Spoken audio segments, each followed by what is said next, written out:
ഓല എടുക്കല്ലേ എന്ന് ഒരുപാട് പേര് എന്നോട് പറഞ്ഞു. ഞാൻ കേട്ടില്ല. 6 മാസത്തെ എക്സ്പീരിയൻസ് ഞാൻ പറയാം ഓല എടുക്കല്ലേ എന്ന്. നിങ്ങളും കേൾക്കത്തില്ല. നിങ്ങൾ അടുത്ത ആളോട് പറയേണ്ടി വരും ഓല എടുക്കല്ലേ എന്ന്.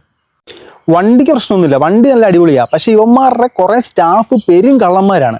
വണ്ടി വിൽക്കാൻ നേരം പല വാഗ്ദാനങ്ങളും പറയും. എനിക്ക് 8 ഇയർ എക്സ്റ്റൻഡഡ് വാറൻറ്റി ബാറ്ററിക്ക് ഫ്രീ കോംപ്ലിമെൻ്ററി ഓഫർ എന്ന് പറഞ്ഞിട്ടുണ്ടായിരുന്നു. അതിനെക്കുറിച്ച് ചോദിക്കുമ്പോൾ കുറേ നാൾ ഇപ്പം ആടാക്കി തരാം എന്ന് പറഞ്ഞിട്ട് എനിക്കൊരു ആടും വന്നില്ല, എനിക്കൊരു പശുവും വന്നില്ല. ലാസ്റ്റ് ഇവരുടെ മാനേജറോട് ഞാൻ ചോദിച്ചു ഇതെന്താണ് സംഭവം, ഇത് ഒന്നെങ്കിൽ നിങ്ങൾ പ്രോപ്പറായിട്ട് എനിക്ക് മറുപടി തരിക, ഇല്ലെങ്കിൽ മറുപടി തരാൻ കഴിവുള്ളവർ തന്നെ നമ്പർ തരിക എന്ന്. പുള്ളി എപ്പോഴും വേറെ തന്നെ നമ്പർ അയച്ചു തന്നു. പുള്ളി തന്നെ സമ്മതിച്ചു പുള്ളിക്ക് അതിനുള്ള കഴിവില്ലെന്നുള്ള കാര്യം. ഇതൊക്കെയാണ് അവിടുത്തെ സംഭവം. വണ്ടിക്കൊരു കേട് വന്ന് നമ്മൾ മോഡ് മാറ്റി കൈ കൊടുത്താൽ വണ്ടി പോകത്തില്ല, പോയി ശരിയാക്കി വന്നു വീണ്ടും അത് തന്നെ.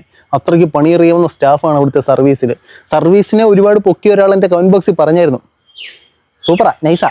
ഓല എടുക്കല്ലേ എടുത്തു കഴിഞ്ഞ് ഒരു ഡബർ ബാൻഡ് തരും, മാറിയിരുന്ന്